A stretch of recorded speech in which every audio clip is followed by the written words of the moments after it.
de Tarso, Vinhedo.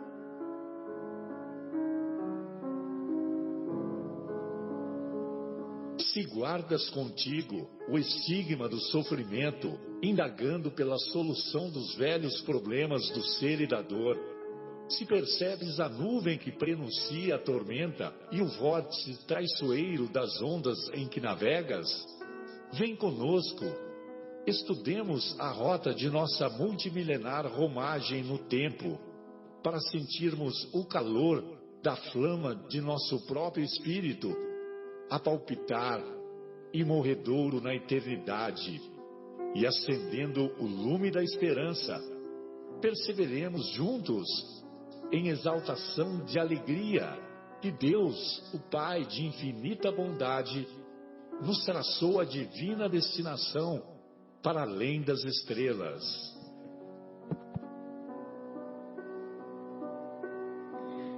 Boa noite a todos. Estamos iniciando mais uma edição do programa Momentos Espirituais, na agradável companhia do nosso querido João, do Guilherme e do nosso Marcos. Aguardamos a presença do nosso querido Fábio, que estava até há pouco concedendo a entrevista para Deutsche Welle, lá da Alemanha. Estamos hoje iniciando o estudo do capítulo 10 de O Evangelho segundo o Espiritismo. Como temos feito já há um bom tempo, estudando semana a semana o Evangelho segundo o Espiritismo, cada semana um capítulo.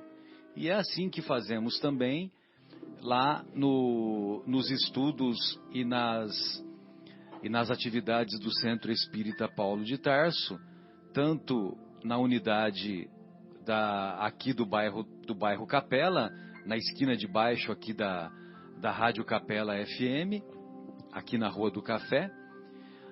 Eu digo esquina de baixo porque é uma subidona aqui, né? Tem uma subidona. Então, evidentemente que seria na esquina de baixo o que fica localizado o Centro Espírita Paulo de Tarso. E também o mesmo ocorre lá no Centro Espírita Paulo de Tarso, na unidade do Jardim Itália, às segundas e quartas à noite, e também às terças na parte da tarde, por volta das 2 da tarde, é feito o estudo do Evangelho,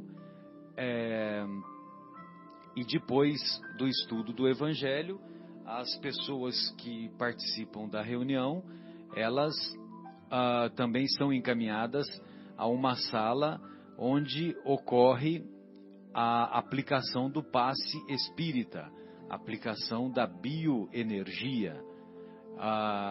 O passe espírita nada mais é do que a imposição de mãos, como faziam os apóstolos de Jesus, os seus seguidores, e, evidentemente, inspirados pelo próprio Jesus, que Jesus, muitas pessoas que o procuraram foram curadas através da imposição de mãos. Muito bem, então nós vamos entrar no capítulo 10º de O Evangelho segundo o Espiritismo. Bem-aventurados os misericordiosos, porque alcançarão a misericórdia. E nós vamos encontrar lá no item 5, uma passagem das anotações do evangelista Mateus, capítulo 5, versículos 25 e 26, versos 25 e 26, que compõem a mais bela sinfonia já realizada por uma alma vivente neste planeta, que é o Sermão do Monte. Os capítulos 5, 6 e 7 do Evangelho de Mateus constituem aquilo que ficou convencionado, que ficou conhecido como o Sermão do Monte, ou o Sermão da Montanha. Muito bem.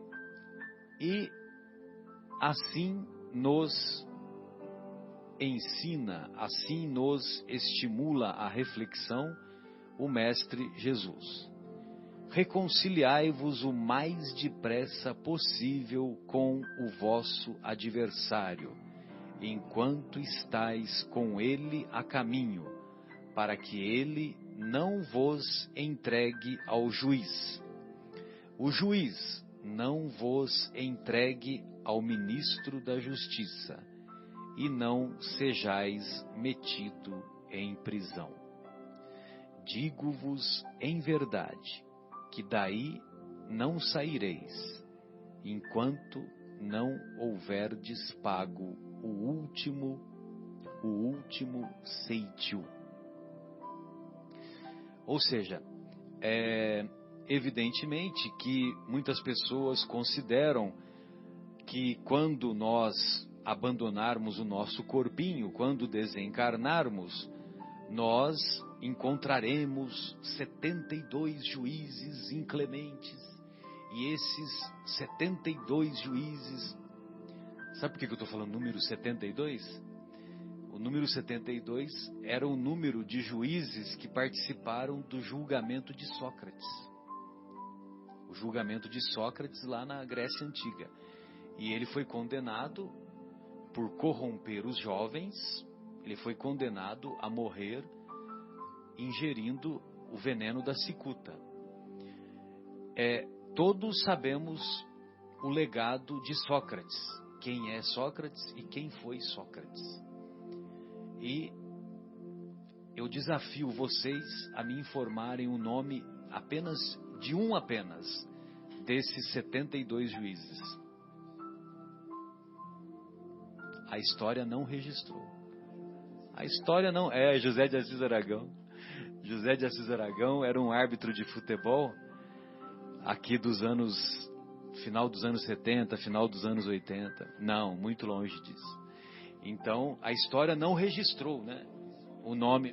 Você falou de Sócrates, né? Lembrou também o juiz, né? É verdade, o Sócrates, o jogador, né? Exatamente. Que é em homenagem, né? A família de Sócrates, jogador, os pais colocaram o nome nos filhos de filósofos da Grécia, né? Muito bem, então a história não registrou o nome de nenhum desses 72 juízes. Ou seja, eles não tiveram importância nenhuma na história da humanidade. Agora Sócrates, o nome dele permaneceu, o nome dele prevaleceu.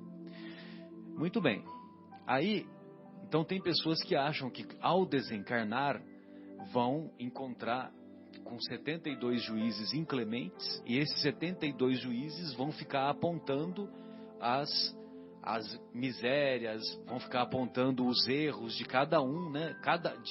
Cada erro que cometemos ao longo do transcurso da nossa existência. Evidentemente que não é assim que ocorre. Não é assim que ocorre. Os benfeitores espirituais, eles se caracterizam por um alto nível de tolerância, por um alto nível de misericórdia, de compreensão, de discrição. Embora eles saibam de todas as mazelas que fizemos, e mais ainda, né, que os benfeitores espirituais, eles têm acesso à nossa ficha de outras existências.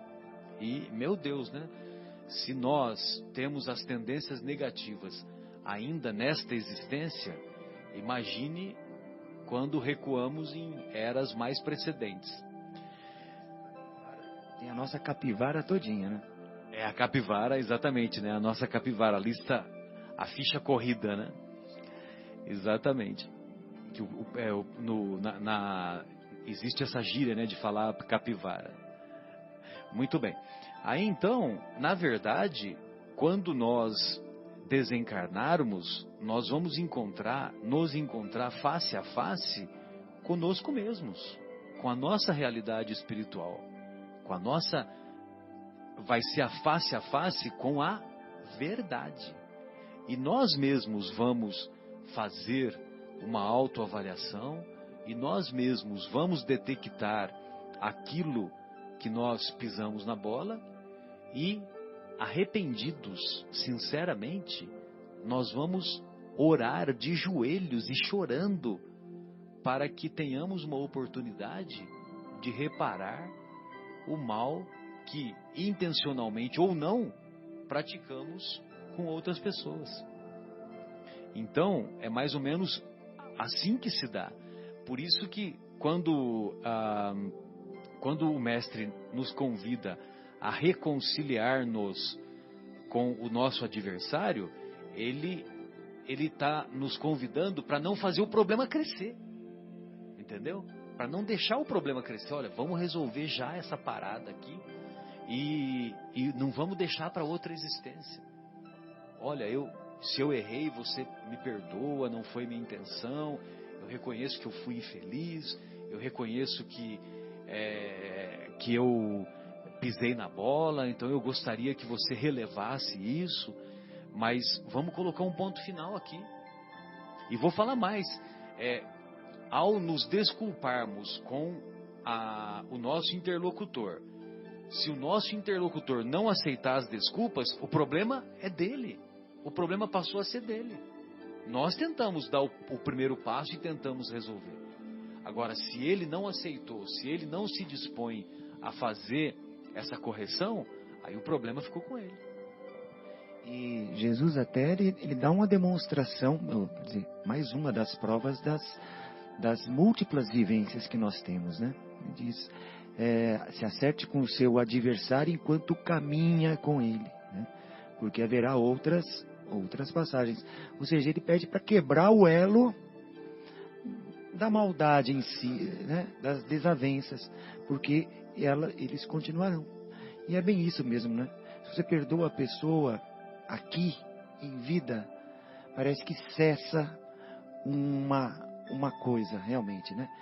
Mesmo nas coisas mais singelas, quanto nas coisas mais graves, não é mesmo? Exatamente, não, bem lembrado, bem colocado. E você me fez lembrar que quando eu entrei na doutrina espírita, sabe, Marcos, eu tenho um amigo lá de Ribeirão Preto que infelizmente eu perdi o contato e isso me dói muito, inclusive pelo fato de nesta semana eu ter ouvido uma frase antiga, né, que volta e meia a gente ouve e a gente acaba esquecendo, né, que olha, é melhor nós dizem, né, que com o tempo nós perdemos os amigos, né, perdemos os amigos com o tempo, mas nós devemos nos esforçar para nos dedicarmos aos amigos. Como é que é a frase mesmo?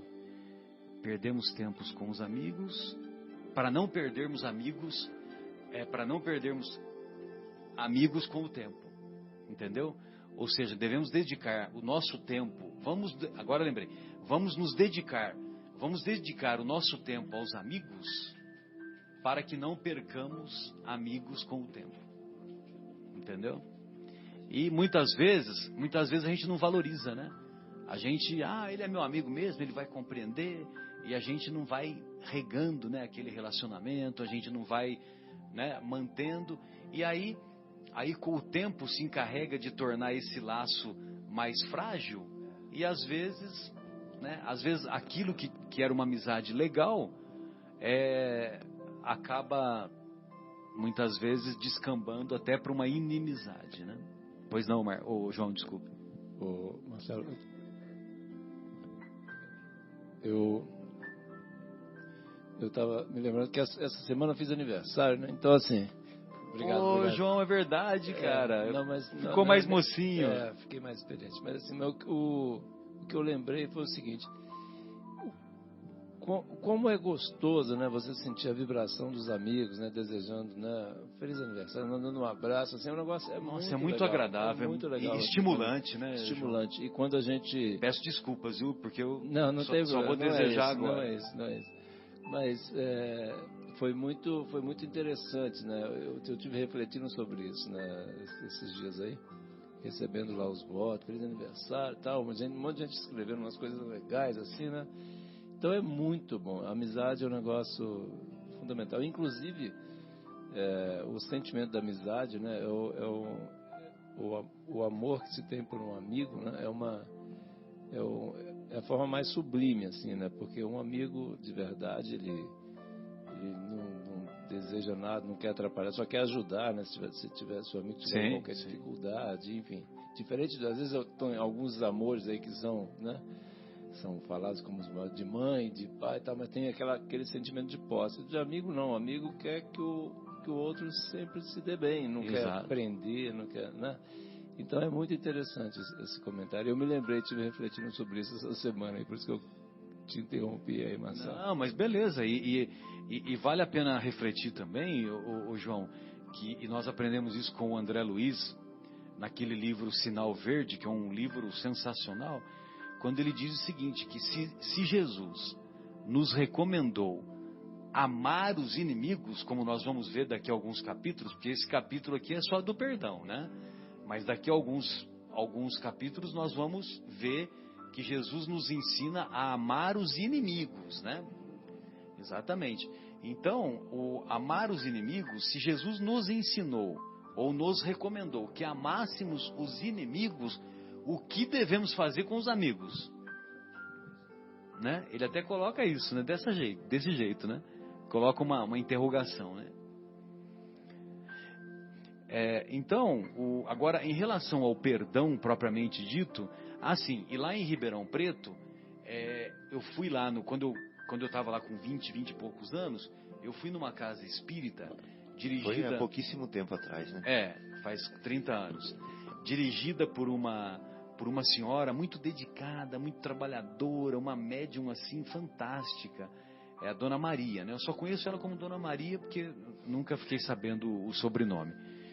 E aí eu fui ter uma conversa assim particular com ela e ela falou: olha, Marcelo, eu nem fiquei falando muito da minha vida, nada, né? Falou: olha, Marcelo, a sua existência você vai ter que desenvolver muito o perdão, entendeu? Muito o perdão. E muitos fatos que caracterizaram a minha trajetória, o perdão está sempre como um dos primeiros ensinamentos, sabe? Então, uma coisa assim impressionante. Palavra-chave. Palavra-chave é o perdão. Então, volta e meia, eu me vejo, né, frente a frente com situações em que eu tenho que desenvolver o perdão. Então, muita coisa eu aprendi. E tem um conjunto de CDs maravilhosos do nosso querido Divaldo, intitulado Perdão e Auto-Perdão, que, se vocês não viram, vale a pena ouvir. Tem no YouTube, você coloca aí Perdão e Auto-Perdão, são 4 CDs, de cerca de 1 hora cada um. E particularmente esse conjunto, o tio Divaldo estava altamente inspirado, e olha, eu fiquei impressionado assim, com o tanto de ensinamento que eu aprendi, né? E aí ele diz que, de acordo com a psicologia profunda, o pessoal que estuda a psicologia profundamente, eles não consideram o perdão como sinônimo de esquecimento. Perdoar não é esquecer. Porque aquele acontecimento infeliz, você não vai esquecer. Para você esquecer depende da memória. Se a sua memória é boa, você vai se lembrar do fato. Agora, aquele acontecimento infeliz, o tempo se encarrega de você dar um novo significado para aquele acontecimento. E então o tempo vai diluindo aquele acontecimento infeliz, vai diluindo, até que você sente o seguinte: você se lembra do acontecido, mas não se importa. Então, quando você se lembra e não se importa, não te provoca dor, aí o perdão real está estabelecido. E o pessoal da psicologia diz mais, que perdoar significa não devolver o mal que alguém lhe impôs. Então, se você não devolveu o mal, você já perdoou. Então, vejam vocês que a maioria de nós já perdoou e nós nem sabemos. Entendeu? E nós nem sabíamos que já estávamos perdoando. Por quê? Porque a maioria de nós, naquele acontecimento infeliz, a maioria de nós não devolve o mal. Não entendi, Fabinho. Nem em sentimentos. Nem em sentimentos. Então a maioria de nós diante daquele acontecimento infeliz, nós não devolvemos. Nós sofremos, ficamos lá sentindo aquela dor, né? Por quê? O que aconteceu? Tal. Mas a gente deixa passar. Nós não vamos atrás de vingança. Vamos atrás de vingança? Não vamos atrás de vingança. Nem vamos pedir para o nosso anjo da guarda fazer um servicinho. Dá uma rasteira. Que horror. Ou seja, não vamos desejar mal, né? Não vamos revidar em pensamentos e em sentimentos também. Exatamente.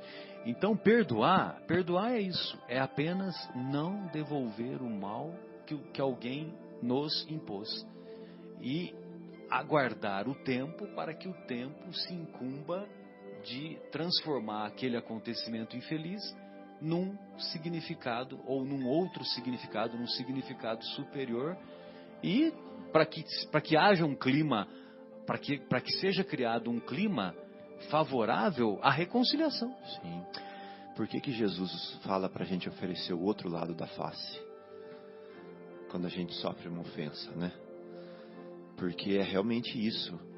Você já pensou em você sofrer uma ofensa e aquilo já está tão resolvido dentro de você que você, se acontecer a situação de novo, o outro lado da sua face está à disposição? Ou seja, significa que o que passou, passou mesmo. Desapareceu ou seja, não da memória, mas desapareceu qualquer coágulo, né? Desapareceu qualquer ranço, qualquer resquício. E você faz o quê?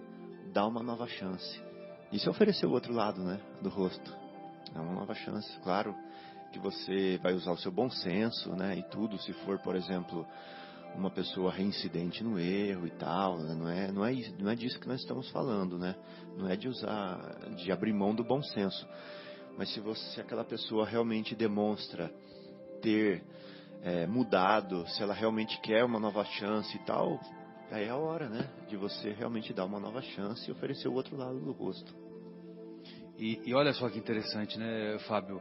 Nas palavras do mestre, que ele nos convida a nos reconciliarmos o mais depressa possível, né?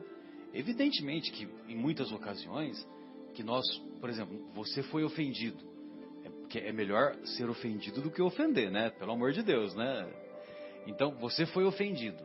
Aí muitas vezes não dá para você, olha, você me ofendeu, mas eu estou aqui estendendo a mão para você. Não tem clima para isso. Você acha que tem clima para isso?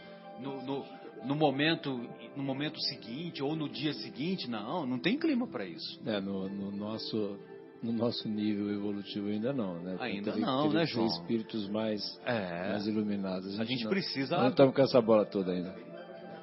A gente precisa aguardar a passagem do tempo, precisa aguardar o tempo se encarregar de cicatrizar. E também não é para jogar pérolas aos porcos, né?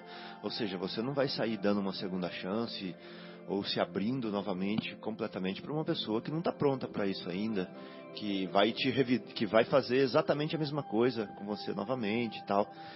Então é aquela história do bom senso também, né? Você tem que sentir que a pessoa quer realmente reconciliar e tal. Então, este capítulo 10, ele fala de bem-aventurados os misericordiosos, né? E aí, se nós formos na etimologia da palavra, né, digamos, lá na raiz da palavra, eu até peguei isso aqui, misericórdia, miserato, do latim, né? Miserato, compaixão, eu até pensava que miserato fosse uma palavra mais, né, de miséria, não, compaixão e cordes, coração. Ou seja, então, o misericordioso é o cara que é muito bom de coração, né? Muito bom de coração. E o perdão é um ato da misericórdia. Porque misericórdia é um sentimento, o perdão é a ação que a misericórdia, a manifestação de misericórdia. Porque nesse capítulo, eu fiz a palestra na quarta-feira, e quando a gente vê a palavra misericórdia, liga diretamente ao perdão, e até a própria descrição de Allan Kardec, ele fala do perdão, do perdão, do perdão. Mas o perdão é uma ferramenta de quem tem bom coração. É interessante, quer dizer, você está com o coração, tem um bom coração, há uma tendência de perdoar, né? Agora, para nós que estamos aí longe de... O perdão, o ato de perdoar é o quanto grave foi atingido o seu orgulho. Para nós aqui, né? Para nós aqui, no planeta de provas e expiações.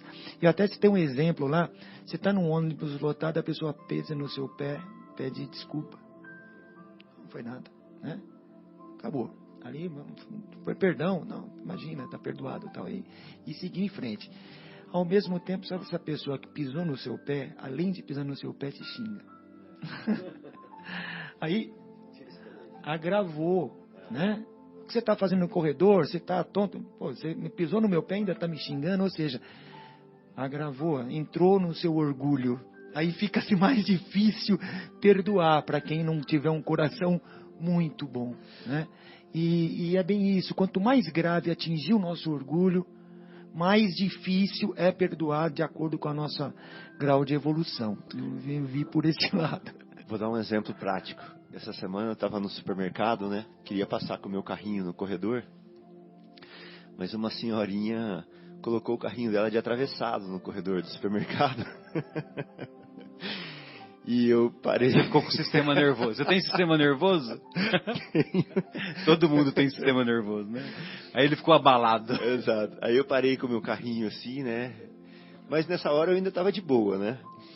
Tava totalmente de boa. Parei com o meu carrinho assim e falei assim, eu vou esperar ela escolher o produto dela, não vou pôr pressão. E a hora que ela vê que eu tô parado aqui, ou que ela escolheu o produto dela, ela vai tirar o carrinho para eu poder passar e eu vou passar. Mas a mulher... Não foi o caso. Não foi o caso. Ela não tirou o carrinho nunca mais. Ela me viu ali, cumprimentou, ficou ali escolhendo e tal. Aí, bom, aí beleza. Aí eu que tenho o sistema nervoso, né? Eu falei, não, beleza, vamos lá, controla, tá fazendo nada. Aí, o que aconteceu? Quando ela terminou de escolher o produtinho dela, ela saiu com o carrinho e eu consegui uma beiradinha para passar e ultrapassei ela. Ultrapassei, porque ela foi pro mesmo lado que eu. Só que ela veio com o carrinho de uma hora, deu um disparate nela, ela começou a disparar, ela veio com o carrinho e deu um leve toque no meu calcanhar com o carrinho dela. Aí eu peguei e pensei assim, do jeito que eu estou aqui agora, é certeza que ela vai me dar uma pancada bem forte no calcanhar. Em segundos. Em segundos ela veio e me deu uma pancada bem forte no calcanhar. Incrível, incrível. Era para eu aprender aquela lição ali, né? E eu estava consciente, mas o meu sistema nervoso, o sistema nervoso ficou um pouquinho assim, meio desequilibrado ali, assim, né? Aí eu lembro que eu olhei para trás assim, e ela falou assim, minha Nossa Senhora, ela falou. Aí É o jeito dela pedir perdão. Não, exatamente. Aí eu olhei pra trás, assim, pro olho dela, assim, meio querendo rir, meio sério, assim, pra ver se ela ia falar alguma coisa. Ela não falou nada. Aí eu peguei e olhei pra frente, assim, de novo, né? Mas revisando o meu coração, no momento do acontecimento ali, você não consegue perdoar. Você não consegue. É difícil. Não que você não consegue, mas você tem mais dificuldade, né, em perdoar. Aí depois eu fui andando com o carrinho assim, né? Aí foi baixando assim tal. Eu pensei, falei assim, puxa, coitada, né? Aí baixando, coitada, tal, não sei o que. Mas é difícil. João, puxa o gancho aí da mensagenzinha que você me apontou aí, por favor. Então, eu estava vendo aqui, dentro dessa linha do perdão, né, no Vivendo o Evangelho, na lição número 116, tem a lição, o André Luiz, né, ele nos traz o passo a passo, né, como é que perdoa, o que significa perdoar? É legal, essa reflexão do André Luiz é muito forte. Então ele diz assim, mágoa adoece, perdão recupera. Olha que coisa, né? Foi legal assim, né, o Fábio trazer o... A gente gosta mais de ficar com mágoa, né? Pois é, a gente é viciado, né, nas coisas negativas. Mágoa provoca doença, né? Então, é isso aí. Exatamente. Mágoa adoece, o perdão recupera. Olha que diferença de padrão, né? Então tem outra lá. Aversão envenena, perdão desintoxica. Olha que coisa impressionante. É muito impressionante essas reflexões do André Luiz, né? Não, é muito demais, muito demais. É um presente muito grande de Deus. Vingança destrói, perdão restaura. Sensacional. Olha que coisa sensacional. Restaura, pronto, tudo que estragou, pronto, tudo consertado. Ou seja, a solução para as coisas tudo é o perdão. É isso que a gente está estudando aqui, as palavras de Jesus. Perseguição fere, o perdão cicatriza. Olha que coisa. Não é muito... É tão óbvio que a gente até se acha bobo, né? De não ter feito isso antes. Não, é muito... Exatamente. É muito impressionante, assim, como é que a capacidade, da lógica das soluções. É muito louco. É. Então, outro aqui, assim, que quase não passa pelo nosso coração. Rancor perturba. Perdão equilibra. Olha que coisa. Nos traz de volta ao equilíbrio, que é tudo que a gente precisa é equilíbrio. Cada uma dessas duas frases aqui é pra gente ficar meditando. Tô falando fora do microfone aqui, o Marcelo tá olhando com uma cara pra mim, eu acho que ele não tá perdoando. Não, só pra não desconcentrar. Olha lá, outra aqui, ó. Melindre aflige. Ó, melindre aflige. O perdão alivia. Não é demais? É muito demais essa lição que eu fiquei... Clareza meridiana. Clareza meridiana, exatamente, Marcelo, obrigado. Ofensa irrita. Perdão acalma.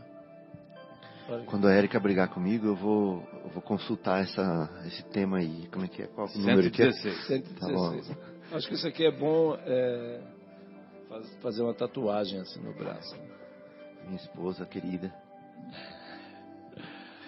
Um beijo para dona Érica. Um beijo para ela. Então o André Luiz continua assim: desprezo humilha.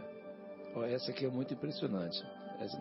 Desprezo humilha, o perdão exalta. Olha que coisa. Na realidade, dá importância.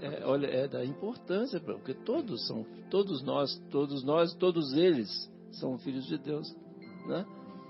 Então, assim, todos são herdeiros, né, da terra, como Jesus falou, né? Então, nenhum desses vai se perder, nenhuma dessas ovelhas. Então, por que a gente vai desprezar qualquer que seja, independente da religião, independente da cor, independente de quanto dinheiro tem, independente se tem carro novo ou velho, ou se o nosso carro mais novo, a gente tem direito de ir na frente, não dar passagem, ou aquelas coisas, né? Enfim, é muita coisa para refletir, né, Fabinho? Nosso irmão, filho de Deus. Então o André Luiz continua assim: intolerância agrava. Intolerância agrava. Que a gente tem presenciado tantas coisas de intolerância pelo mundo afora, né? Muitas vezes não pelo mundo, tão pertinho do mundo assim, vamos dizer, dentro de casa. Não é? Quantas vezes nos falta tolerância? Então, assim, intolerância agrava e o perdão facilita. Olha que coisa maravilhosa. É muito. A gente fica assim. Céu de brigadeiro. Né? Impressionante, cara. E aí, mais um aqui. Raiva agride, o perdão conforta. A raiva agride, o perdão conforta. É muito profundo, é muito claro, né? Como o Marcelo disse aí. E como é que a gente não enxerga? Como essas situações de estresse, vamos dizer, de desequilíbrio nos cegam, não é, Marcelo? Né, Marcão? Devido à imaturidade, né? Imaturidade psicológica, nossa imaturidade de sentimentos, né? Quanto serviço de terraplanagem precisa fazer nesse nosso coração? Precisamos fazer muito. Nossa Senhora, meu Deus do céu. E olha assim que nós estamos falando aqui, como o Marcelo já disse no início aí, nós já começamos a tentar, pelo menos, começar a estudar aqui as palavras de Jesus para começar a perdoar, né? Quer dizer, exato. Nessa vida, né? Imagina em outras como é que a coisa era muito pior. Que trabalho hercúleo, né?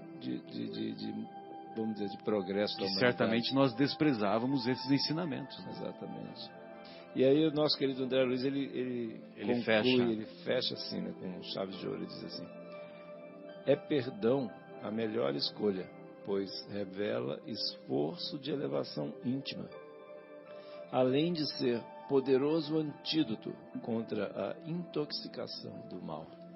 Então, assim, se a gente quiser, é muito perfeito, é muito impressionante. Então, se a gente quiser se desvencilhar do bem, né? Se a gente quiser buscar, se desvencilhar do mal, né? Buscar o bem, que a gente se sente faz tão bem, né? O bem-estar muito grande quando a gente consegue se ligar ao bem, né? Fazer todas essas coisas aqui que o André Luiz cita, que é isso aí que a gente precisa fazer, né? A gente ainda não sabe, mas nós estamos tentando.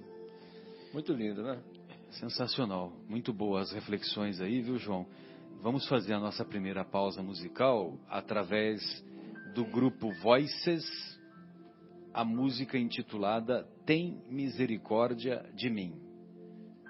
Vamos lá, Guilherme. Tu és hoje estudando o capítulo 10º de O Evangelho segundo o Espiritismo, capítulo 10º relativo ao perdão, intitulado Bem-aventurados os misericordiosos, porque alcançarão misericórdia. E misericórdia é coração compassivo, coração cheio de bondade, de amor, né? Pois não, Marcos, gostaria de ouvi-lo. Você separou mais alguma coisa aí para nós, não é isso? Eu só poderia aproveitar e fazer um comentário, até um exemplo que eu dei lá também, no centro, essa semana. A gente assim, se melindra por pouca coisa, né? Às vezes, entre família mesmo, né? Uma palavra mal colocada, entre amigos, né? Uma coisa não dita ou mal dita, né? Dita num momento inoportuno, isso, mal espaço dita. Isso melindra e afasta as pessoas não se falam por coisas banais e não se perdoam, ficam anos às vezes sem se falar, enfim, né? E me lembrou uma propaganda da Volkswagen, não sei se vocês já viram, né? Onde o filho, ele vai propaganda da Volkswagen, mas não fala exatamente nada, é muito boa a propaganda por causa disso.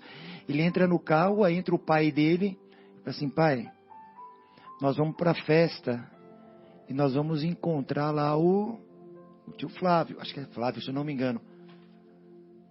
Acho que vocês deviam conversar. E o pai idoso, né?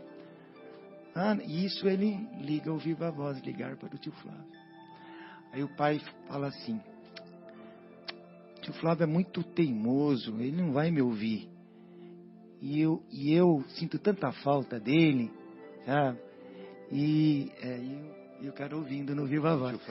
Eu sinto tanta falta dele, ele era o meu ídolo, ele é o meu ídolo. Eu me espelho muito nele, coisas assim e tal. Aí ele ouve a voz, no viva voz: eu estou ouvindo. Nossa.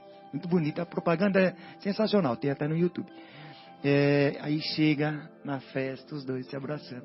Ou seja, por um orgulho, ele não falava exatamente o que sentia para o irmão, né?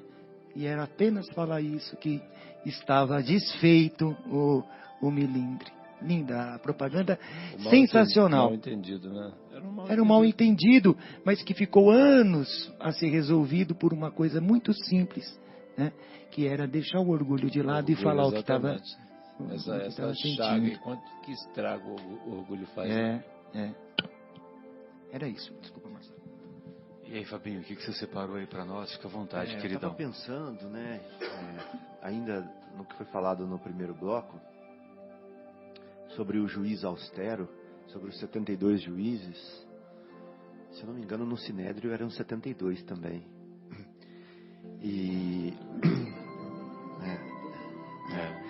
pensei... E no nosso lar são 72 ministros. Olha que coisa.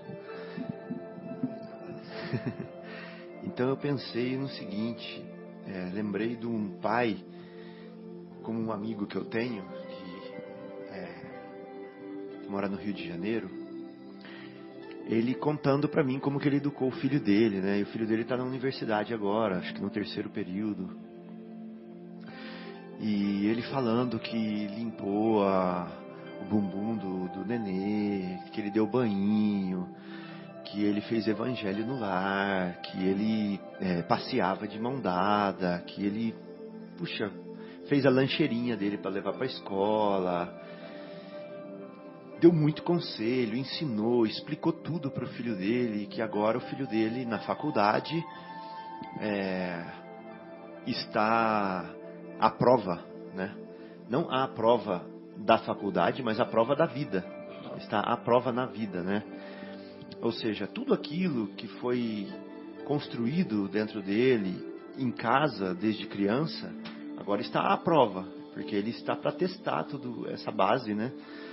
E algumas vezes ele deu alguns vacilos, né? Ele fez algumas coisas que não agradou o pai, evidentemente, tal, e o pai estava meio que explicando isso para mim.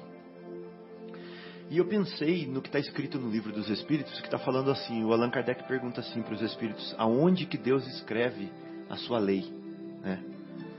Aí será que ele escreve num livro? Será que ele escreve na Bíblia? Será que ele escreve no Corão? Será que ele escreve no Bhagavad Gita? Aonde que está escrita a lei de Deus? E os Espíritos respondem que ela está escrita na consciência, né? Então, ou seja, já que a gente está falando de juiz, né, e que nós vamos em julgando aqui na Terra, nós seremos julgados depois, né? Isso tem muito a ver com o capítulo, né, com o estudo do dia. Quem é esse juiz que vai nos julgar depois? Esses 72 juízes aí, esse juiz austero, é a nossa consciência, né?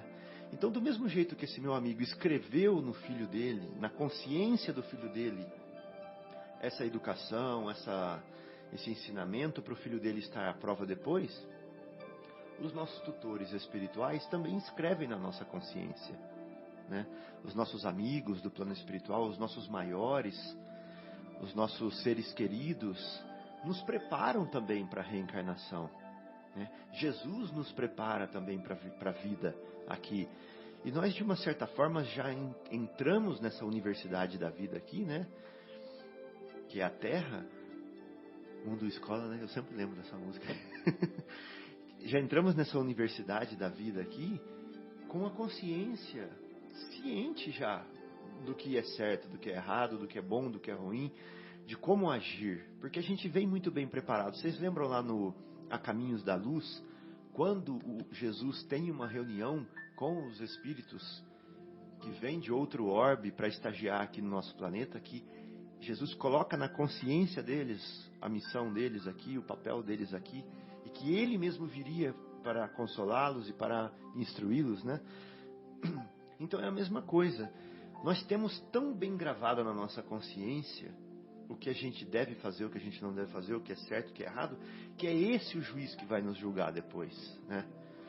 Então imagina se esse juiz, se ele é austero, se ele é ímpio, se ele é injusto, rigoroso, se ele é injusto com outras pessoas, é esse mesmo juiz que vai estar te julgando depois.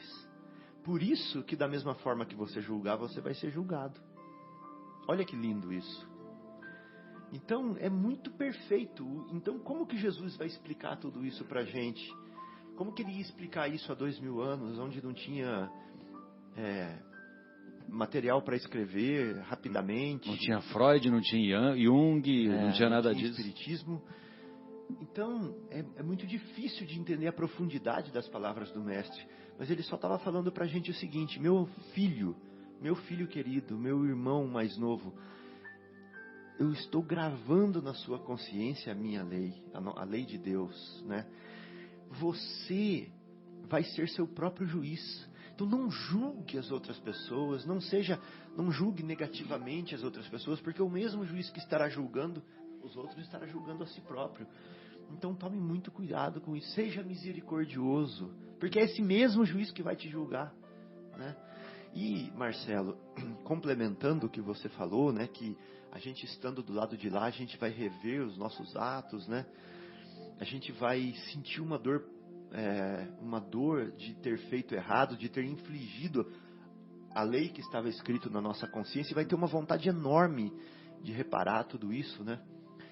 Mas muitas vezes, só para complementar, essa dor já começa na idade avançada da gente aqui na Terra, né? A gente já começa a ter mais tempo para analisar os próprios atos, e já começa a falar assim, puxa, se eu pudesse voltar lá para fazer de novo tal coisa e tal. Então, é uma coisa natural, né? Quando dói a consciência, é dor de consciência, né? É dor de ter feito aquilo que a gente sabia que não estava certo ser feito. Na hora, a ilusão, a tentação, faz a gente não dar bola para essa dor que vai vir depois. Mas ela vem, né? Então, lá naquele país distante, naquela terra longínqua lá... Exatamente. Tem muita gente fazendo coisas que são atrativas para si próprio, ou para a família, para os mais próximos, iludidos, mas quando ficarem velhinhos lá na frente, vão olhar para trás e vai falar assim, ai, que dor de tudo isso que eu fiz. E talvez essa pessoa venha a ser um colaborador assíduo mais para frente, numa outra oportunidade, né, de Jesus. Mas agora ela está se equivocando, né? Então é por isso que a gente tem que perdoar até essas pessoas. Falar assim, olha meu filho, não sei se eu tivesse no seu lugar como eu agiria, né? Talvez com toda a tentação que você tem, com toda a árvore de Natal piscando na sua frente, eu ia querer pegar uma bolinha também. Com todas as facilidades, né? Ia querer pegar uma estrelinha dessa daí para mim e tal. Então, quem sou eu para julgar, né? Mas é pra gente pensar assim para todos os filhos de Deus, né? Todos estão com as leizinhas escritas nas suas consciências. Todos estão à prova na vida. E quem somos nós para falar que o que ele está fazendo, para julgarmos, né? E darmos sentença para essa pessoa, uma vez que nós não vivemos na pele dele. Nós não nascemos na onde ele nasceu, não tivemos os pais que eles tiveram, os tios, os amigos, as situações, as circunstâncias. Então, beleza, tudo bem. Eu só peço, meu amigo, que você acerte, que você aja de acordo com a sua consciência, né? Eu acho que essa colocação do Fábio aí, essa reflexão nos traz aí a esse momento que a gente está vivendo nesse país longínquo aí, né? A gente está recebendo aí centenas de mensagens diariamente pela televisão, pelo WhatsApp, por conversas e tal, para a gente refletir sobre como é que a gente deve se posicionar, nós que já temos esse conhecimento. A gente precisa crescer, né? Aproveitar essa encarnação aqui, que está sendo tão importante, né, para o nosso espírito, né? Conhecer o espiritismo é um crédito enorme. E também tudo que está sendo feito, acontecendo aqui no Brasil, assim, para nós nos reposicionarmos em termos de vibrações. Como é que a gente faz? Como é que a gente conversa? Como é que a gente julga? Quantas vezes diariamente a gente julga, né? Quando surgem tantas notícias. Quantas notícias têm acontecido nos últimos anos? É impressionante, né, meus amigos? Nos últimos 3, 4 anos. É impressionante, é muito impressionante. É muito impressionante. Os ouvintes aí, né? Era importante a gente refletir sobre essa questão dentro desse ponto de vista que eu achei lindo, Fábio. Assim, você colocar, realmente é muito importante a gente fazer isso, e os Espíritos têm nos convocado a refletir, a orar pelas pessoas que têm poder, né, que realmente estão passando pela situação, se deixaram levar por facilidades, embrenharam por caminhos aí tenebrosos, e que vão trazer, vamos dizer, situações complexas para serem resolvidas depois. Nós não devemos ser julgadores, a gente tem que orar, né, vibrar para que as pessoas bem intencionadas, vamos dizer assim, que estão dispostas, estão trabalhando pelo bem, que tenham inclusive espaço para trabalhar, né, Fábio? E olha só, gente, lembra da Alcione? Vocês lembram da Alcione no livro Renúncia? Sensacional. Que é a mesma Célia dos 50 anos 50 depois. anos depois. Ela é vamos dizer assim, Marcos, ela é um anjo, na nossa linguagem aqui, para ficar fácil para entender, é um anjo que resolveu viver conosco e se sacrificar para que o sacrifício desse frutos. E um dos frutos era acelerar, né, tirar das sombras uma pessoa que ela amava muito. Então ela entrou na carne por sacrifício e viveu por sacrifício, conviveu com essa pessoa, conviveu com outras pessoas, se sacrificando absurdamente. E ela não precisava disso, ela fez pelo outro. Fez por amor, né? Por amor, ela fez pelo outro, né? A mesma coisa fez a Lívia, no livro Há 2000 anos. Ela não precisava, mas ela veio por amor. Se sacrificou para poder, pelo bem do Emmanuel, né, que a gente conhece hoje, pelo bem, na época era Públio Lentulus, pelo bem da Flávia, né, que era um espírito também que precisava do auxílio dela. A Célia, né, que foi um outro personagem do espírito que também animou Alcione. Então, vieram por amor, vieram por sacrifício. Então, se a gente pensar um pouquinho, depois de ter lido todos esses livros, o que essas pessoas estão fazendo conosco, esses governantes, essas pessoas do legislativo e tal, a gente tem que encarar como se fosse um sacrifício que nós estamos fazendo também, aonde elas estão nadando de braçada, onde elas estão explorando e não sei o quê. É um sacrifício que nós estamos fazendo, sabe? Que depois eles vão se sentir muito... eles vão se sentir... eles vão se sentir com remorso, até com um agradecimento de falar assim, puxa, vocês sofreram por mim, né? Tudo isso que vocês fizeram, né? Foi um sacrifício que vocês fizeram por mim. E aí ele vai trabalhar depois de novo por todo mundo outra vez. De uma certa forma eles vão trabalhar, né? Porque o bem é uma lei, né? O bem é uma lei. Então vai chegar uma hora que eles vão reconhecer esse sacrifício da população brasileira por eles. Dá para perceber? Deu para entender o sentimento? Com certeza. Com certeza. Então é um sacrifício que nós estamos fazendo. E um dia eles vão reconhecer esse sacrifício. Porque nós estamos sendo sacrificados, né? Agora depende da forma com que nós vamos encarar esse sacrifício. Como Alcione ou com revolta? Então, e a maioria da população brasileira não tem demonstrado revolta, né? Porque se você for a fazer uma avaliação, as pessoas que foram participar daquela bandalheira lá de destruir prédio público, etc, etc, é uma minoria. É uma minoria. E, evidentemente, que são nossos irmãos, são pessoas equivocadas, estão escolhendo o caminho equivocado, e tanto equivocado que a maioria da população não apoiou. A maioria da população não apoiou. E até está, vamos dizer assim, como você lembrou, até está se sacrificando a suportar tanta vergonha que o povo brasileiro tem passado aos olhos da opinião pública internacional. Porque aos olhos da opinião pública internacional, eles acham um horror, né? Tudo isso que está acontecendo. Ainda parece que é toda a população, né? Na realidade, Exatamente. É exatamente igual você falou aí, quer dizer, não tem nada a ver, não é? A maioria não concorda. Então, esse sacrifício, sim, vai valer a pena. Esse sacrifício da maioria da população brasileira de suportar essas mazelas que, infelizmente, os nossos irmãos que estão na condução do país, infelizmente, estão cometendo. E é aquilo que o Divaldo ele fala também nesse CD, Perdão e Auto-Perdão. Ele diz assim, olha, para mim, o cara que rouba, o cara que mata, né, ele pode continuar roubando, pode continuar matando. Ah, mas ele consegue advogado, aí o advogado vai lá, consegue penas suaves, aí ele mal fica na cadeia, quando fica um curto período, logo em seguida é libertado, não sei o quê. Na verdade, ele já está encarcerado em si próprio.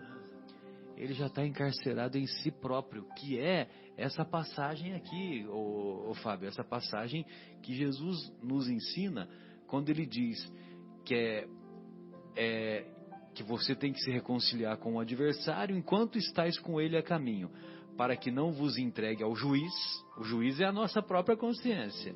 Aí o juiz não vos entregue ao ministro da justiça. O ministro da justiça é a nossa consciência fervilhando, né? Fervilhando, olha quanta burrada que eu fiz, né? E não sejais metido em prisão. Aí a prisão é o cárcere que nós impomos a nós próprios de tantas mazelas que cometemos equivocadamente. Então nós ficamos presos em nós mesmos. aí vai chegar uma hora que nós vamos querer fazer o caminho de volta. Pois não, Marcão? Dá tempo, hein? Dá. Isso fez lembrar, né, o Paulo e Estevão, né, que a passagem lá do Estevão, que tinha acabado de ser condenado pelo Saulo a ser lapidado, né, de lapidação, né, de lapidação, isso, acho que sim, e sem saber que a irmã querida era noiva do algoz, né. E tinha uma coisa naquela época, né, Marcelo, que na falta do pai, que o pai já tinha morrido, o irmão mais velho tinha que abençoar o casamento. Se ele morresse, eu acho que não haveria essa possibilidade desse casamento. Então, quando ele, meio que agonizando, viu a irmã viu ele e gritou Jaziel, né? Gesiel, reconheceu, e Paulo viu, meu Deus, né? O que eu fiz? O Saulo, né? O que eu fiz, mas sem se arrepender, que naquele momento ele ainda não se arrependeu. O que o Estevão fez? Ele fez justamente isso. Ele poderia maldizer? Não, você não vai casar com esse cara. Ele acabou de... Tô quase morto aqui. Tô quase morto, né? Ele me matou injustamente. Não, ele abençoou o casamento da irmã e ao mesmo tempo ainda perdoou. Você era um bom homem era para um ela. bom homem para ela. Ele é um bom homem. Então, que prova que você não leva para frente, não leva para outras encarnações, ou não compra para si o mal que te fizeram. Se Estevão não perdoasse a partir daquele momento, o que seria o depois do desencarne dele, né? E ele deu uma lição de misericórdia, de grandeza de coração, né? Que já era enorme mesmo Estevão, o coração de uma bondade incrível. Naquele momento ele cessa o mal, né? Cessa o mal perdoando. Lindo exemplo. É bem lembrado, né, o Marcos, e esse é um ponto culminante do livro, na minha opinião, e que mais me emociona. E ele diz assim, né, o Gesiel, ele era conhecido como Estevão lá em Jerusalém, né? Ninguém sabia que ele era Gesiel.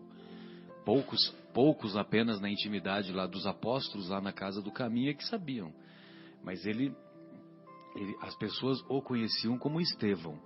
E quando ele está... Me desculpa, Marcelo, só para complementar. A irmã falava tanto do Gesiel que o Saulo gostaria de conhecer o Gesiel. Gostaria de conhecer. Porque ela falava tão bem dele, mas o Gesiel... E ele mal sabia onde é que está esse Gesiel. Parece uma armadilha do destino, né? É uma armadilha do destino, né? Parece. Pois é, então, aí quando já agonizando, né? Porque não tinha mais como recuperar, né? Ele estava morrendo, mesmo porque ela só entra no pátio da lapidação quando já estava quase morrendo. E aí ela reconhece o irmão, a Abigail reconhece o Gesiel, que era o Estevão, reconhece, se aproxima, coloca ele no colo e diz e o Saulo se aproxima também. Aí a Abigail diz pro Gesiel, Gesiel, esse é Saulo, é meu noivo. Aí o Saulo diz assim, Saulo é bom e generoso, defendeu Moisés até o fim. Quando conhecer Jesus, defenderá ainda com mais intensidade. Olha só que palavras proféticas, um agonizante no colo da irmã, prestes, né, a desencarnar. O cara falar um negócio desse, é porque o cara é de uma altura espiritual, uma estatura espiritual. O nível desse espírito, pelo amor de Deus, né? Se não fosse Jesus ter falado que o maior nascido de mulher era João Batista, eu ia dizer que o maior era Estevão. Exatamente. Jesus falou isso, senão eu ia falar que era Estevão. Dos nascidos de mulher, né? Então agora nós vamos fazer a nossa segunda pausa musical em homenagem ao nosso querido Fábio, com a dupla Tim e Vanessa, que são cantores sensacionais, sobretudo no meio espírita, e com a música intitulada Mundo Escola. Retornamos com o programa Momentos Espirituais, hoje na agradável companhia do nosso querido Guilherme, do não menos querido Fábio, do não menos João e do não muito menos Marcos, discutindo sobre o perdão, discutindo sobre o capítulo 10º de O Evangelho segundo o Espiritismo, bem-aventurados os misericordiosos, porque obterão misericórdia.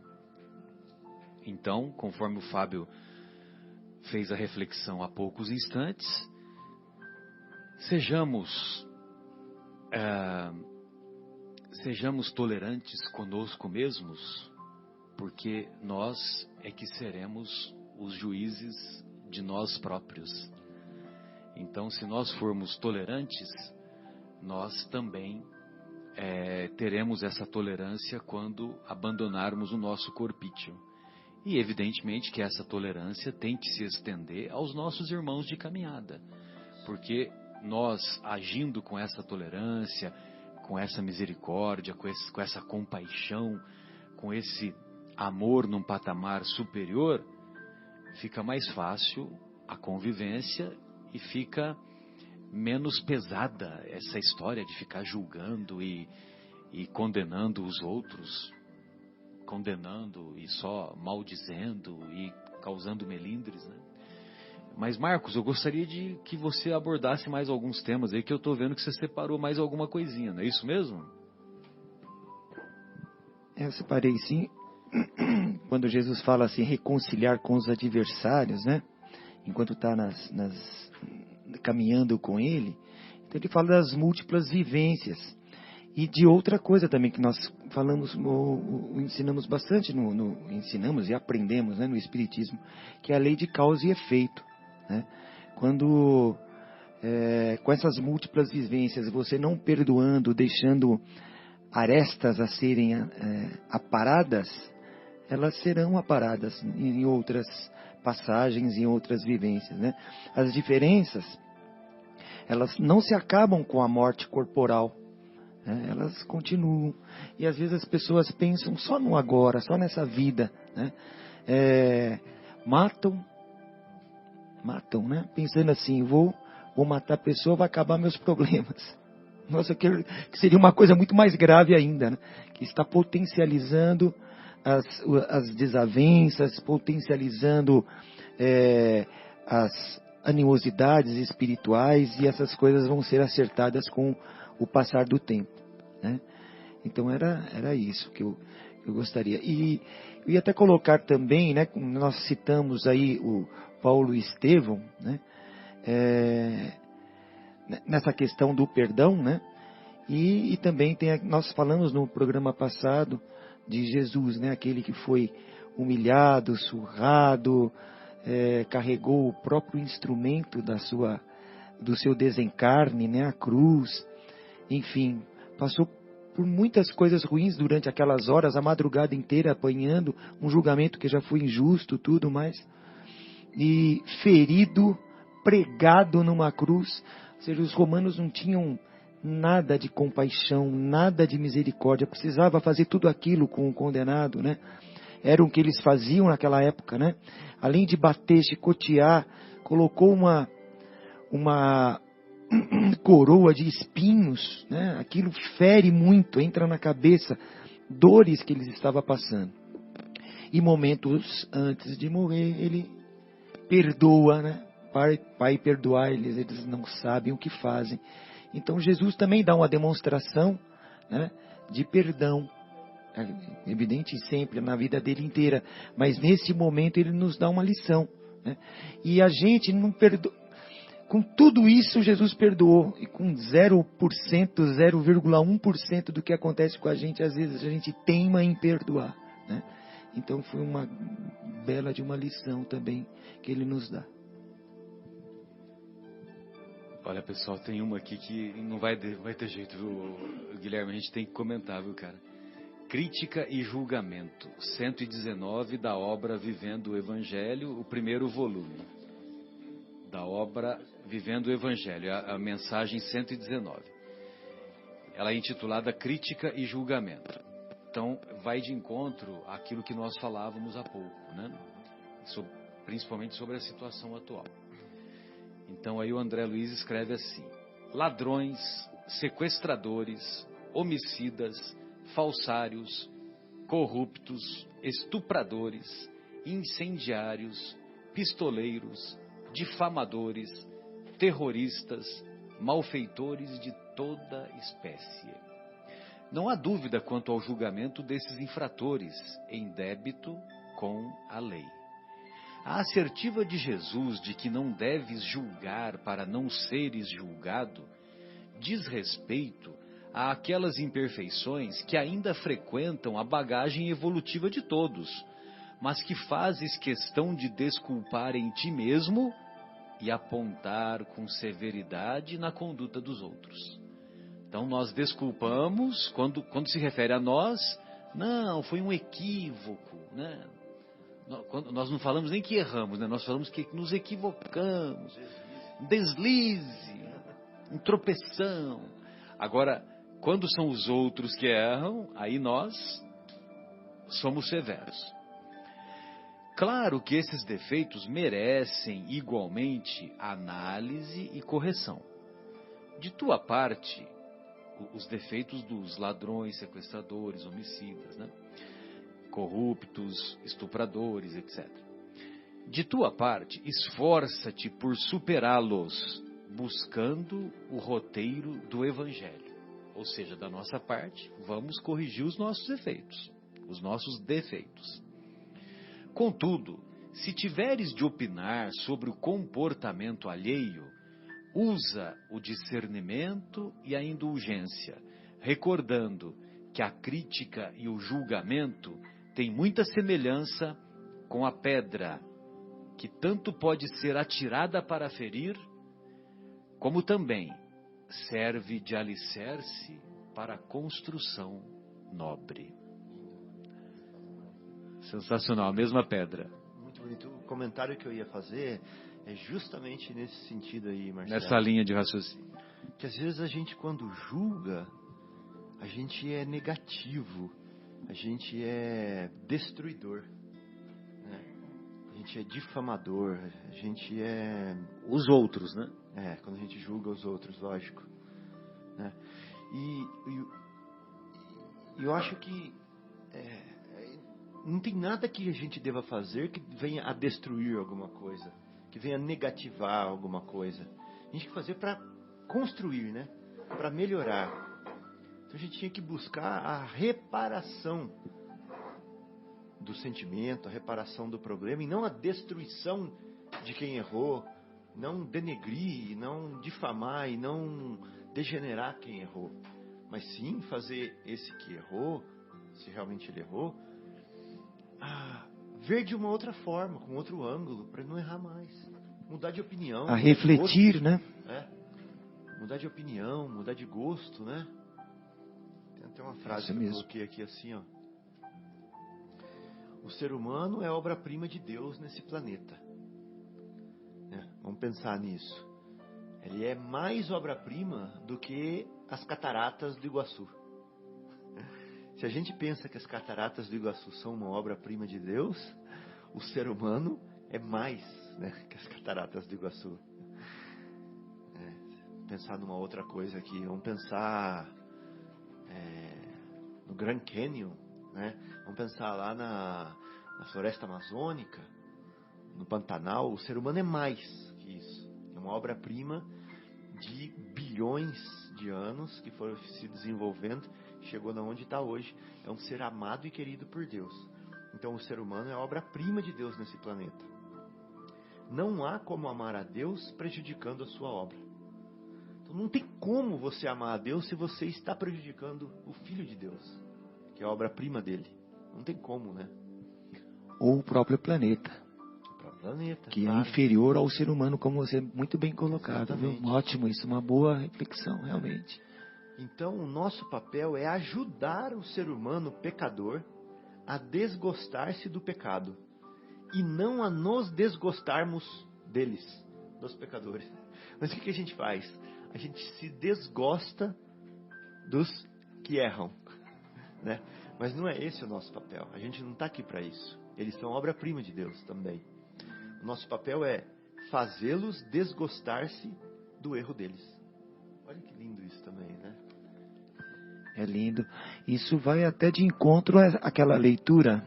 Acho que o Marcelo, não sei se ia dar tempo de fazê-la, mas a leitura onde Jesus fala que você está trazendo a oferta, deixai aqui no altar, vá se reconciliar com seu irmão, né? E depois retorne aqui. Ou tipo assim, né? Vá a Deus de coração puro, né? Aquele que não está com o coração puro, ele com o coração puro, aquele que não está ainda com o coração puro, não teria condições de ser não bem recebido, digo, chegar aos patamares mais elevados, né? Então essa questão de você se reconciliar antes mesmo de querer se elevar, né? Você se eleva com o coração mais puro, né? Que é isso de você se reconciliar com seus adversários. Então, e aí dentro dessa linha da questão do perdão, do defeito, porque inclusive eu estava assistindo na quarta-feira o nosso querido Ulisses fazer aqui a preleção aqui na capela, e aí na questão, muitas vezes ele falou um negócio que eu achei muito interessante, que assim, muitas vezes a gente julga que o outro está errado, mas isso é a nossa análise, né? Mas pode ser que não. Vai ver de outro ponto de vista. Então é um negócio muito interessante, essa reflexão que ele falou, foi muito legal dessa forma, essa abordagem do perdão, perdoar pelo erro, mas perdoar o erro do outro. Não, peraí, mas quem errou nessa situação não foi o outro, né? E às vezes, quantas vezes a gente cai, né, no mal entendido, né, e entra por uma linha de raciocínio equivocada, muitas vezes não mal intencionada, mas equivocada, né? Na verdade, eu achei muito interessante para a gente refletir. E aí, Fábio, estava falando contigo que essa lição 118, né, Marcelo, aqui desse livro, são tantas coisas lindas, como diz o Roberto, são tantas emoções, né? Não, é uma melhor que a outra, né? Muito É um impressionante absurdo, esse né? capítulo do Vivendo o Evangelho aqui do André Luiz, a lição 118, é intitulada Apesar dos Defeitos. É muito interessante. Então ele diz assim: analisando a ti mesmo, descobres a multidão de defeitos. Então quando a gente é honesto, né, com a gente mesmo, tal, né, igual o Fábio, bem corajoso, sempre dá os testemunhos deles aqui ao vivo, aqui no ar. Ele diz assim: analisando a ti mesmo, descobres a multidão de defeitos. Diagnosticas o orgulho. Percebes o egoísmo. Notas a intolerância. Não é verdade? Relacionas a impaciência. Quantas vezes a gente, né? Referes a irritação. Não é o meu caso, viu? O Marcelo já é um ser angelical. É o senhor. Observas, Marcelo, você sabe que você mora no nosso coração. Observas a mágoa. Isso analisando a si mesmo, né? Registras o ódio. Mostras o comodismo, não é verdade? Evidencias a mesquinhez e apontas a incompreensão. Sentindo-se, aí ele conclui assim: sentindo-se mergulhado. Tudo que você falou, João, é nós observando em nós. Exatamente. Se a gente prestar atenção como que a gente faz essas coisas. Isso, também, né? que quando a gente pega uma lupinha e vai olhar lá no próprio coração, na mente, aí a gente observa orgulho, egoísmo, intolerância, paciência, impaciência, irritação, mágoa, ódio, comodismo, mesquinhez e incompreensão. Quer dizer, né? Um poço de defeitos. E aí ele diz assim: sentindo-te mergulhado num poço de vícios, ali, um poço de vícios, perguntas: como podes ajudar o próximo se carregas tantas imperfeições? Né? Como é? Né? Então ele diz assim: contudo, tens o compromisso da reforma íntima, né? E quem precisa de ti não questiona se já atingiste a santidade. Olha que coisa linda. As pessoas que estão precisando, não quer saber de santo, que é o primeiro que está disponível, né? Então, e também ele disse assim, quem precisa de ti não questiona se já atingiste a santidade. Nem Jesus, olha só, nem Jesus exige a condição de anjo para trabalhares na sementeira do bem. Olha que coisa maravilhosa. Jesus nos aceita para trabalhar com ele desse jeitinho que a gente está aqui. Começa aqui agora. Aqui e agora, né? Então, assim, nem Jesus exige a condição de anjo para trabalhares na sementeira do bem. E ele conclui assim, por isso, apesar de teus defeitos, ajuda e serve sempre, na certeza de que, se não és ainda um sol de virtudes, já está muito Estamos bom. muito longe disso, Longe muito né? longe. Muito longe. Então, se não és ainda um sol de virtudes, já está muito bom que sejas, por enquanto, simples lamparina de boa vontade. Olha que beleza. Se a gente conseguir se chamar de uma lamparina de boa vontade, já está ótimo, né, cara? Graças a Deus, né? Então, é legal assim que o André Luiz ele traz de uma forma muito natural, muito próxima a gente, né? Quando a gente está assim, sem a máscara da sociedade, quando a gente está conversando com o espelho, que aí a gente pode ser bem autêntico, honesto, sincero e cristalino, é assim, são essas palavras que a gente usa, são esses pensamentos que rondam, né, o nosso coração ali, que trabalham na nossa mente. E o André Luiz tem esse poder, né, como o Marcelo estava comentando aqui no intervalo, o André Luiz tem esse poder, né, lá, inclusive ele tem lá as oportunidades, os contatos, as experiências lá na espiritualidade, inclusive, e por ter convivido com todas essas diferenças, as dificuldades aqui, ele consegue traduzir e aí nos trazer isso é um prêmio, é uma maravilha, né? Uma joia. Muito bonito, né? Vamos então, Guilherme, fazer mais uma pausa musical e retornamos em seguida, Tente Outra Vez, com o Raul Seixas, uma belíssima composição. Retornamos então com o programa Momentos Espirituais, dando sequência aqui ao nosso tema relacionado ao capítulo Bem-aventurados os misericordiosos, porque obterão misericórdia. Vale a pena algumas reflexões ainda que nós aprendemos com o nosso querido Rossandro Klingen, que é um psicólogo sensacional, um grande amigo nosso, e tem alguns detalhes que ele coloca sobre um comportamento adequado diante do perdão, porque muitas vezes nós confundimos as coisas, né? Então, por exemplo, ele diz assim, o seu pai abusou de você na infância, e nós estamos nos referindo ao abuso sexual. Aí o tempo passa, você supera aquele trauma, você perdoa o seu pai, aí o seu pai, um belo dia, vai morar com você na sua casa.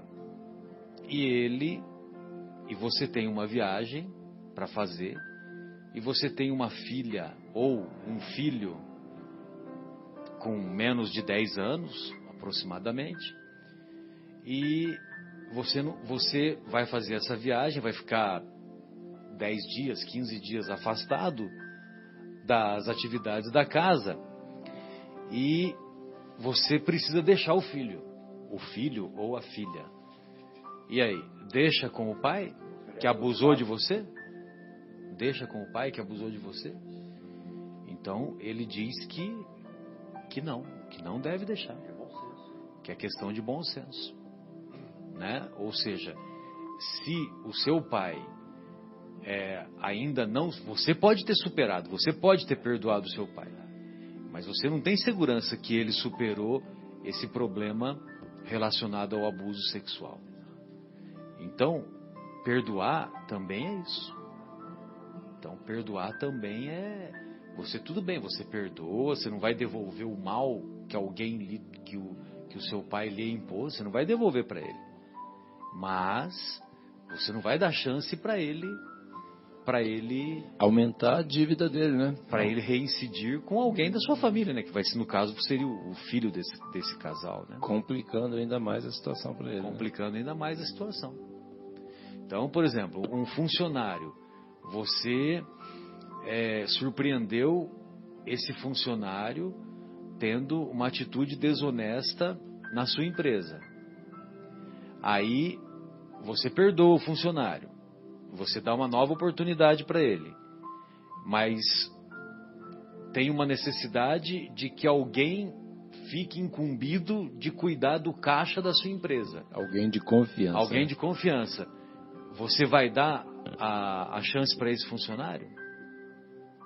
No momento não, pode até ser que futuramente dê, mas naquele momento ainda não tem maturidade. Ele precisa da demonstração de que superou, né, Marcelo? Tem que dar demonstração. Senão de amadurecimento. Exatamente, coisa... senão beira a irresponsabilidade da nossa parte, né?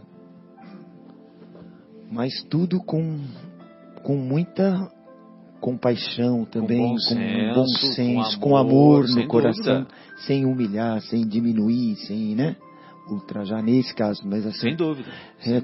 Usando muito bem o bom senso e a consciência realmente. Então ele faz algumas considerações que lógico que está tudo dentro do contexto, né? E bem lembrado isso que o Marcos acabou de falar, né? Que vamos fazer vamos ter esse comportamento, mas com carinho, com compreensão, com amor. Exatamente, acho que assim, se a gente em qualquer situação, né, em qualquer posição hierárquica, enfim, se a gente atua com amor, né, não existe espaço para esse tipo de coisa, de perseguição, etc. E a gente, na hora que tiver que ser, vamos ser duros, vamos ser mesmo, porque assim, tem hora que precisa agir, né, e tem que agir, não pode, né, porque senão seria irresponsabilidade mesmo, né? João, o cachorro mordeu meu pé, eu até perdoei o cachorro, mas eu não vou pôr meu pezinho ali na frente dele de novo, não. É verdade.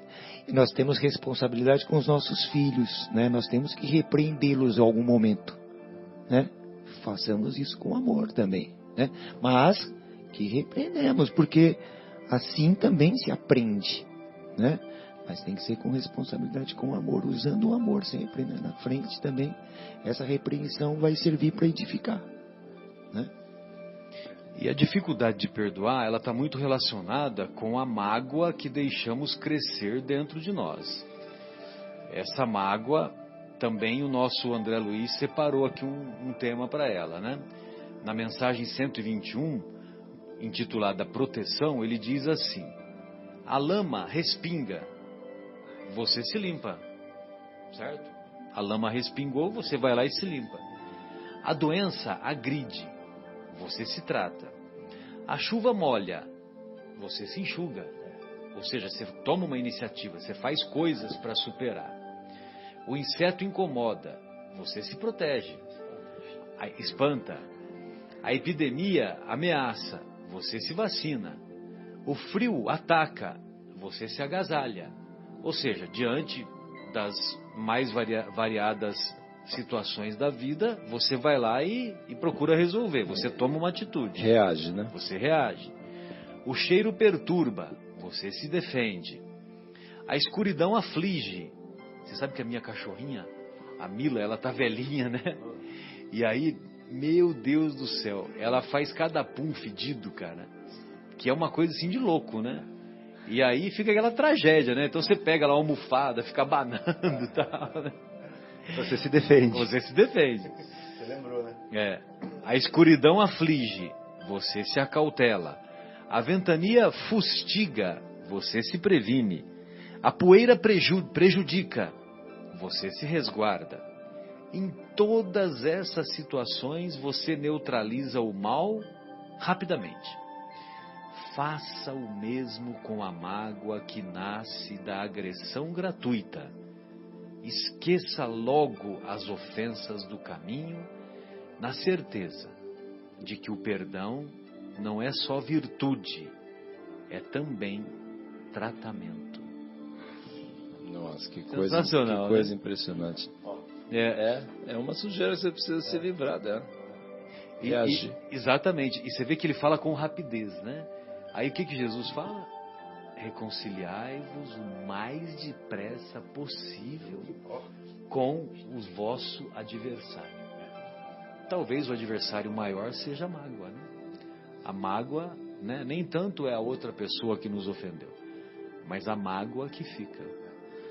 Sabe que quando eu lembro... Não é o amor que fica, viu, Guilherme? Quando eu lembro desse livro, Vivendo o Evangelho, a mensagem que vem na minha cabeça é essa daí. De todas as que nós já lemos aqui e tal, quando penso no livro, essa é a mensagem que mais marcou para mim. Sensacional, né? Bem, amigos, nós estamos caminhando aqui para as nossas despedidas. Se vocês tiverem mais algum comentário para nós desfecharmos, para nós fecharmos, né, para nós encerrarmos, fiquem à vontade. Queria falar, Marcelo, o seguinte. Tem uma outra passagem que Jesus fala assim, em Mateus capítulo 7, versículos de 3 a 5. Como é que vedes um argueiro no olho do vosso irmão, quando não vedes uma trave no vosso olho? O argueiro era um cisquinho, né?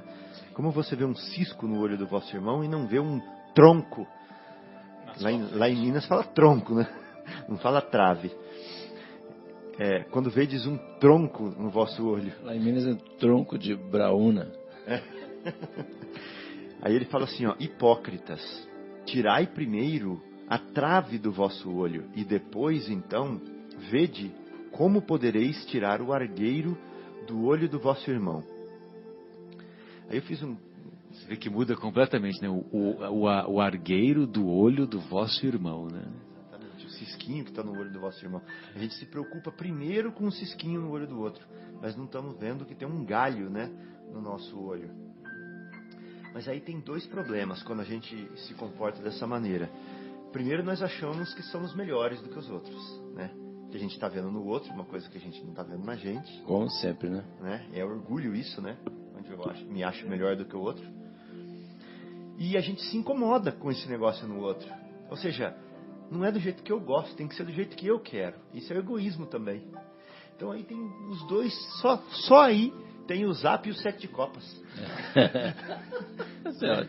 São as duas chagas aí da humanidade, exatamente. A gente está julgando o outro, tá aí o Zap e o 7 de copas da maldade no nosso coração. Não é incrível isso? Para pensar. Estamos sendo egoístas e orgulhosos. E Jesus ensina que nós não somos melhores. Então, se nós pudéssemos usar a técnica da terceira pessoa, por exemplo, sai do corpício, imagina que e olha você atuando para você ver como é que você é igual ao outro, né? Você não é melhor. E geralmente a gente vê no outro os defeitos próprios, né? Exato. A gente critica no outro, é o que a gente faz. O que a gente faz, né? E é bem isso mesmo. Então, primeiro vamos nos melhorar antes de tentar melhorarmos o outro. Mas aí a gente pode pensar assim, mas eu não sou assim. Eu não sou assim. Então eu vou dar alguns exemplos aqui que eu acho que eu tirei do livro Vivendo o Evangelho. Ironizamos a escolha do vizinho, mas não reconhecemos o nosso próprio mau gosto. A gente fala assim, nossa, aquele carrinho lá que ele comprou é feio, né? Mas vai ver o seu. Que cor feia. Vai ver o seu sapatinho que você combinou com aquela calçazinha. Destacamos a negligência do colega, mas não nos afastamos do comodismo. A pessoa não fez tal coisa, mas a gente fica deitadinho no sofá, esfregando a frieira no braço do sofá, né? Dando aquela coçadinha ali e fica o dia inteiro ali e não faz nada também. A gente critica a mesa alheia, mas não controla a própria dieta. Não é verdade?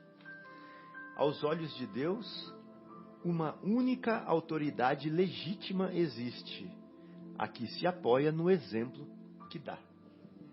Só tem essa autoridade. Não adianta você ficar falando, você achando melhor, você achar que isso, você critica. Não adianta nada disso. Você só tem autoridade quando você faz. Exatamente. Isso que é para a gente pensar e fazer, ao invés de criticar. E se você e nós que costumamos criticar a administração, criticar isso, criticar aquilo, ou mesmo no nosso trabalho, criticar o nosso chefe, por exemplo. Então, a partir do momento que você criticou o seu chefe, então, se um dia você tiver oportunidade, você tem que mostrar que você é melhor do que ele. E mostrar através do exemplo, através do comportamento. E essa questão da corrupção. Se fala muito, não, o cara rouba, é corrupto e tal. E nós vivemos aí furando fila, né, querendo tomar vantagem nas coisas. É a mesma coisa. Talvez numa escala de valor maior ou menor, de valor monetário, né? Mas é a mesma coisa. Né? Marcos. Você furar uma fila, você querer passar na frente do outro, não dar uma passagem ou não dar um lugar, um assento para um idoso, são todas atitudes pequenininhas que são também raízes do problema. Quantas vezes a gente não fica, né, não se vê lá tentando, como é que eu faço para reduzir o imposto de renda que eu tenho para pagar? Quem não caiu nessa armadilha ainda, levanta o dedo. Agora eu vou fazer um desafio para vocês. Ponham-se nesse lugar, tá? Nós moramos em Vinhedo. Aí, alguém falou isso numa palestra e eu guardei. Eu achei muito legal. Nós moramos em Vinhedo. E aí, a gente lutou bastante e conseguiu construir uma casinha. Que a gente gosta muito, que é do nosso gosto. E nós gastamos ali todos os recursos que a gente tinha na nossa vida inteira trabalhando. Fizemos aquela casa dos nossos sonhos. E a gente ama a nossa casa, é uma delícia. E está ali todo o nosso investimento. De repente, vem um especialista e te fala que debaixo da sua casa tem uma jazida de urânio 137. Não, de césio 137. Tem algumas pedras ali que estão emitindo radiação. E que se você conviver ali, né, você vai fatalmente adquirir câncer.